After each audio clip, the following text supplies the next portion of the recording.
Today we gather in memory of a legend, one whose voice echoed across generations, whose rebellion ignited a genre and whose pain, passion, and power reshaped the very soul of rock music. John Michael Osbourne, better known to the world as Ozzy Osbourne, was not just a performer. He was a phenomenon. Born in the industrial town of Aston in Birmingham, England, on December 3rd, 1948, Ozzy grew up in a working-class family with modest means. The weight of post-war Britain hung heavy in the air, and life was anything but easy. From a young age, Ozzy struggled with dyslexia and severe academic difficulties, often bullied and misunderstood. But even as a young boy, there was something about him, something chaotic, magnetic, and raw. He found solace in music, particularly in the haunting tones of the Beatles, and from that point on, he knew music would save him. But that road was far from smooth. Before fame, there were years of odd jobs and run-ins with the law. He even served a brief stint in prison for burglary, a defining experience that left a deep imprint on his soul.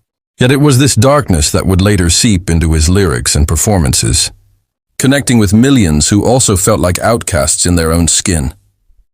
Ozzy didn't try to be someone else. He bled honesty and vulnerability. He channeled his confusion, fear, and anguish into every note he sang. This wasn't just music, it was survival. This was the foundation for what would become one of the most legendary journeys in the history of heavy metal. A journey filled with both brilliance and brokenness, triumph and torment. And though many doors were closed on him early in life, Ozzy never stopped knocking. He never stopped believing. It was in this unforgiving landscape that he would meet the musicians who would change his life forever. Tony Iommi, Geezer Butler, and Bill Ward. Together, they would form a band that no one saw coming.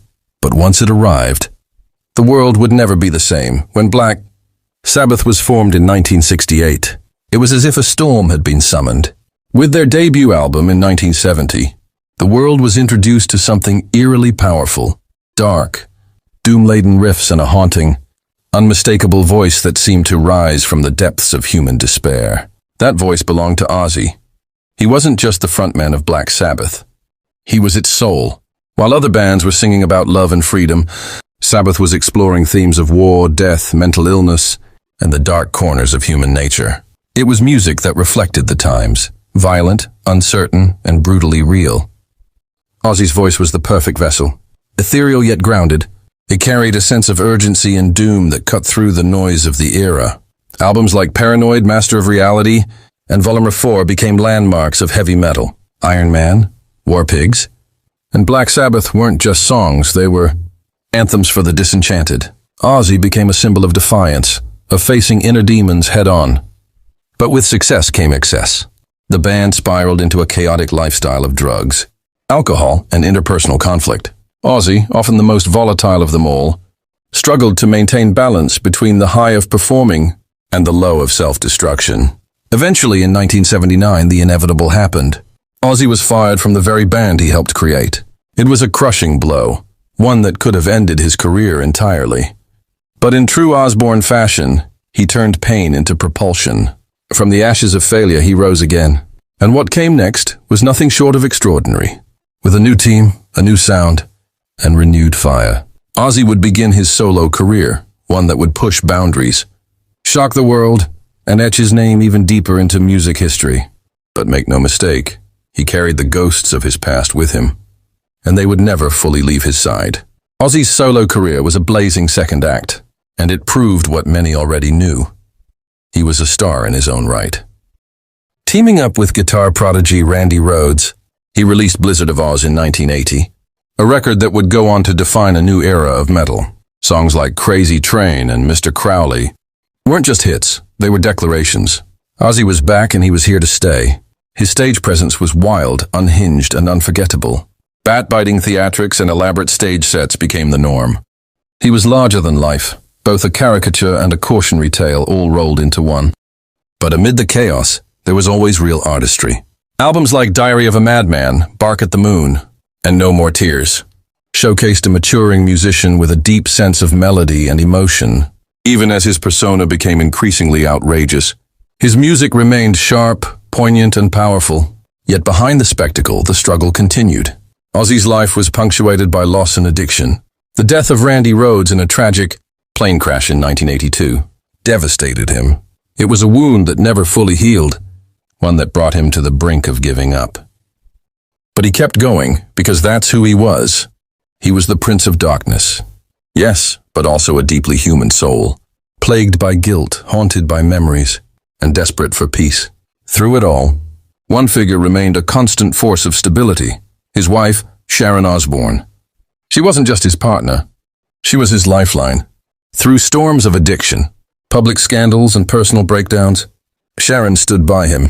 Together they raised a family, navigated the madness of fame, and eventually allowed the world into their private lives through the Osbournes reality show. Ozzy had become more than a metal icon. He was now a pop culture fixture, a household name, a father and a fighter. And still, he kept creating, kept performing, and kept pushing his limits. Even when the world thought he'd had enough, Ozzy Osbourne lived a life drenched in controversy and resilience. His battles with substance abuse were no secret. And he never pretended to be perfect. He stumbled, he fell, and he hurt people, including himself. But unlike many who hide from their past, Ozzy confronted his demons openly. He spoke of his struggles with regret, but also with hope. He knew his life was a lesson in survival, a message that no matter how far you fall, there is always a chance to rise again. His honesty made him relatable in a way few rock stars ever achieve. Fans didn't love Ozzy because he was flawless. They loved him because he was real. Throughout the years, he continued to reinvent himself, collaborating with artists from all genres, Post Malone, Elton John, and even rappers. His music evolved, yet his essence remained untouched. In 2020, he released Ordinary Man, a hauntingly beautiful reflection on aging, mortality, and memory. The lyrics, especially from the title track, carried the weight of decades lived under the spotlight. You could feel his exhaustion, his gratitude, and his awareness that the end was approaching. His voice, though weathered by time, still held that unmistakable energy, that haunting vulnerability. He wasn't singing for charts anymore. He was singing to say goodbye. Health battles followed. Parkinson's disease, spinal surgeries, and public appearances where he looked visibly fragile.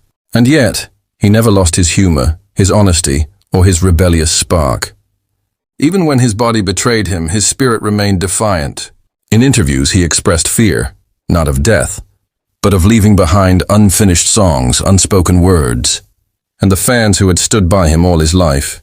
And now, as we sit in silence and reflect, we understand that the pain we feel is not just about losing a musician. It's about losing a voice that gave strength to the voiceless, a soul who walked through fire and shared every scar with the world. The world is quieter now. One more voice has faded into the stars, and yet the echoes remain. Ozzy Osbourne's death is more than the end of a musical era. It's the closing of a chapter that defined the rawest parts of human experience. He was outrageous and misunderstood, poetic and chaotic, broken and brave. He was the Prince of Darkness, but also the voice of those who never quite fit in. His journey from a poor boy in Birmingham to a global icon is not just a rock story, it's a human story.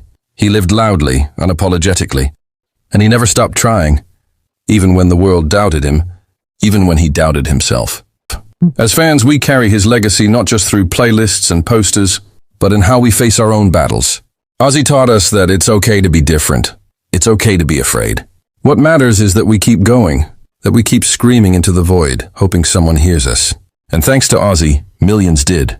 We will remember the wild laughter, the stage dives, the bat-biting headlines, the heartfelt ballads, and the unfiltered honesty.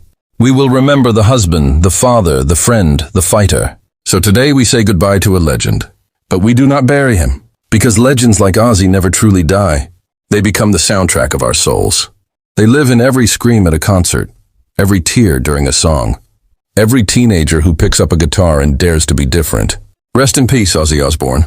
You gave us madness, magic, and meaning. The world is better because you were in it. And now, as we whisper farewell, we promise, your voice will never be forgotten. You were not just an ordinary man. You were our extraordinary legend. Thank you for spending these moments with us as we paid tribute to a legend whose voice will echo for generations.